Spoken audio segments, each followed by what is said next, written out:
Hi, everybody. Thank you so much for tuning in to another Morgan James book launch. My name is Jim Howard. I'm the publisher for Morgan James Publishing. And today I'm really excited because we get to introduce you to another amazing author. And today's author is Rayna Neises. And Rayna is the author of No Regrets, Hope for Your Caregiving Season. Rayna, thank you so much for taking the time to talk with us today. Thank you. I'm excited for the opportunity. I am too. I am too. I've been looking forward to this for a while now. You and I started working together well before the publishing process started, so we've gotten to know each other a little bit, and I know your book, and even have been able to use your book in my personal life. As you know, my wife and I, Chris and I, are just starting to prepare for that season when Chris's parents are going to be at a point where we're going to probably have to step in and be that caregiver. And we've started already implementing some of the things that you've discussed with us and that are in your book. So we're so excited for now the world to have the opportunity to get access to this information. So first off, I just want to say thank you for sharing your journey and writing the book and what you do to help people in this season. Well, thank you. It's been an honor, and it's been such a blessing to be able to support you guys and let you kind of have a little peek into where you're going. So, Yeah, absolutely. So how did your caregiving season start? well, unfortunately, I have the story that nobody wants to have, in that I have both parents were diagnosed with Alzheimer's. Actually, my dad 7 years after losing my mom. And so caregiving has been a part of my life in a different form throughout much of my life. And my last caregiving season was for caring for my dad, who had Alzheimer's for 14 years. And so, as that disease progresses, they just get to a place where they need more and more support. And my sister and I walked through the last 4.5 years of his life, supporting him by having him stay at home and bringing caregivers, myself one of them, to him, and just kind of dealing with all of those challenges that come with that. And so through that specific season, I just realized how difficult it was to both support and honor your loved one at the same time as have a life that you love. And so after that season was over, I really was blessed to be able to bury my dad and think to myself, I have no regrets, and really want to then encourage others to find themselves in that same place. Wow. Yeah. And it's so incredible to hear you talk about that because that's such a hard place for a lot of people to find themselves. And they do sometimes, many times, lose themselves in that journey because they become so involved in the caregiver part that that's the new role and identity that they take. And like you said, being able to go through that and honor your parents and make that journey as best it can be and still come out of that with a life that you can love and you can cherish. But um, that's the title, No Regrets, and that's why I think the title was so powerful. But why write a book? Why take this on and write a book about the struggle and about the information that you share in yours?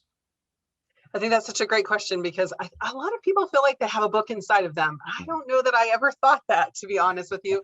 I was rather more impacted by other people and conversations that we had. In fact, one of those conversations happened at the graveside when we were burying my dad. The director of the day stay program where he attended for the 4.5 years came to my sister and I and, expressed just, we will miss your dad so much. He was such a great guy, all of those things. And she said to me, she said, you and your sister really need to write a book. And I thought, oh, no way. I can't imagine being able to do that. And so, but then as I continued to meet people and talk about my dad and about the journey we had with my dad, over and over again, people were just like, oh, wow, I wouldn't have thought of that. Or I wouldn't have known to do that. Or I don't know how you did that, and just those conversations made me realize how many people are facing this season and really are at a loss. I don't even know what's coming. I don't know how to get ready for it. I don't know how to do it. Wow, you did so much. And so those conversations just really prompted me to say, okay, there is really important stuff here, because all of us are at some point in our life are going to face this, whether it be an in-law or our own parents. We're going to face how to help them age well. And like you said earlier, think as people, we have a tendency to be all or nothing. We either throw everything in or we just get overwhelmed and kind of freeze and do nothing. And there has to be a place in the middle, because this is a season that can last quite a long while. And by really thinking about it and being intentional in that season, I think you can make it one that can have amazing blessing, even with the heartache. And so that's where the book came from, was just really thinking about what things I wanted to share with others and how to help them and support them through the season too. Well, you did so well. This book is so insightful. As you and I have talked before, some of the things that Chris and I discovered are the things that we didn't even know we needed to know. I mean, there's so much that you go into, and not just. I don't want the people watching this to think that this is just a how to do this, because it's not. It's so much more than that. There is some of that. There's some of that, what to think, and what you can do, and how you can prepare for certain things that are going to happen. But you even go into what to expect, or share your stories, so that we see how you reacted in certain situations. And it's raw and it's real. I was very thankful that you let some of those emotions ride in this book, because those are the things that we get hit with sometimes, and we don't know how to handle, and we don't know if it's correct, or if it should be expected, or what's going to happen.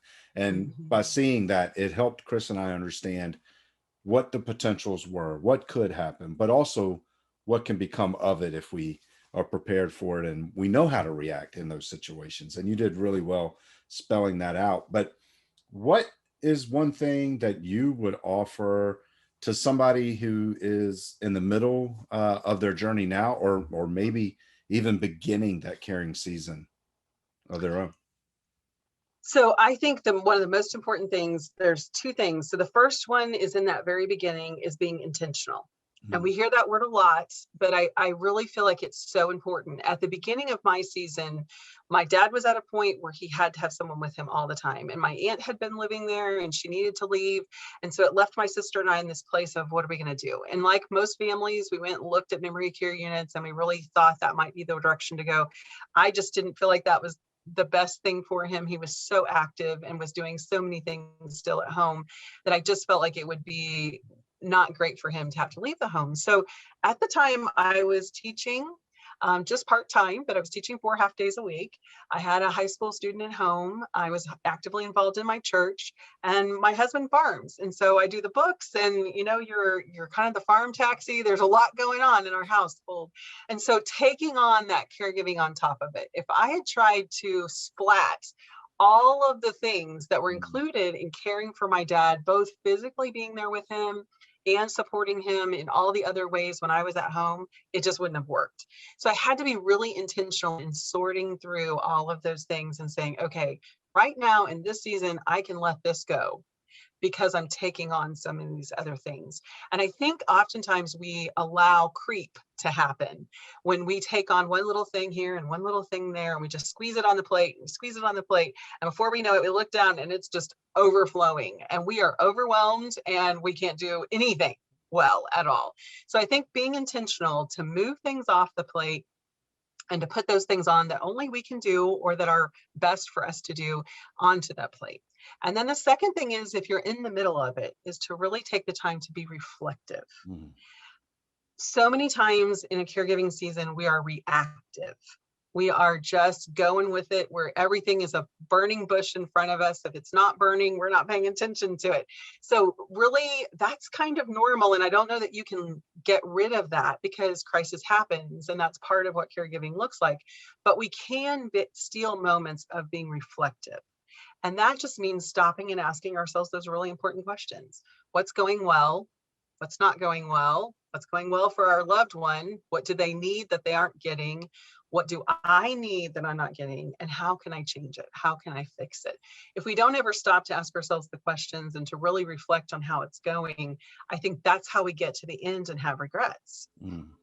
I've had people kind of push back and say, no regrets, Rayna. And I'm like, I can't say I did everything perfectly. It's not that I did it all right. It's that I made the time to make sure, if there was something I didn't think was going well, or that I realized I needed to do, I made that pivot and I made the adjustment. which allows me to look back and say, no, I did everything I could do, and I can have no regrets. So I think that reflectivity is a really important piece as well. Oh, that's so cool. And because that's the first piece that we often lose. We think that we're in that moment, and like you said, we just got to go and get it done and handle whatever comes our way. But we can't forget about all the things that we already are: mother, father, brother, sister, husband, wife. You know, those relationships don't go away. Those responsibilities don't go away. Work doesn't stop necessarily.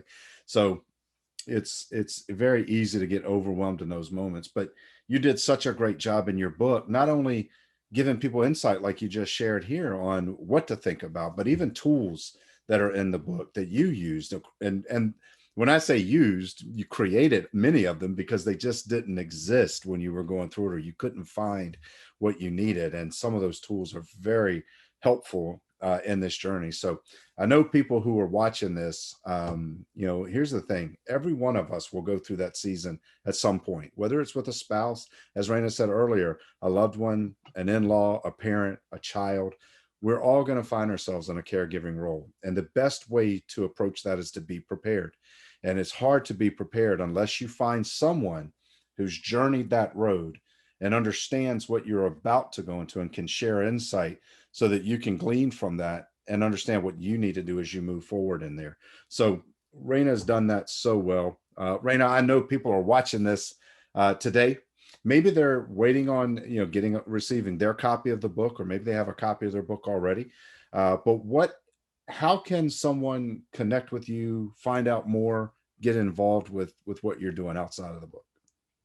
So my primary website is aseasonofcaring.com. And I have lots of different services available because I'm a coach, to be able to walk alongside people, support groups, things like that, resources, blog, and lots of things there. So that would be the best place to go. I'm also on Facebook and Instagram, all the great places there, but probably aseasonofcaring.com is the best connecting place. Outstanding. Arena's book is available everywhere, so you can grab your copy now. So I encourage all of you to do just that. Get a copy of the book, read through it, prepare for your season, get in connection with Rayna. Find out what she has going on. She's got a lot of resources that can help you through this season. And Rayna, as I said before, you know, one of the things that I think is so awe-inspiring is when we have an author who's gone through a journey and is willing to dig deep enough to write that book. I asked that question, why write a book? But a book is a great way to get people access to information that they can use, and people maybe that you'll never be able to impact any other way. And you were willing to share your journey, share your insight, and share your information in hopes that other people can take that journey the way you did and have at the end of it no regrets. And for myself and my wife and everyone who's reading this, I know it's already had an impact on us, and I know it's going to have an impact on many. So thank you again for putting the book together and sharing that journey. Thank you so much for the opportunity to share and just to be able to impact others, because it is a difficult season, but there are many blessings. So. Mm. And thank you guys for watching today. I hope you've enjoyed this one, and I hope you grab a copy of No Regrets, Hope for Your Caregiving Season. It's an incredible resource, and we'll see you on our next one.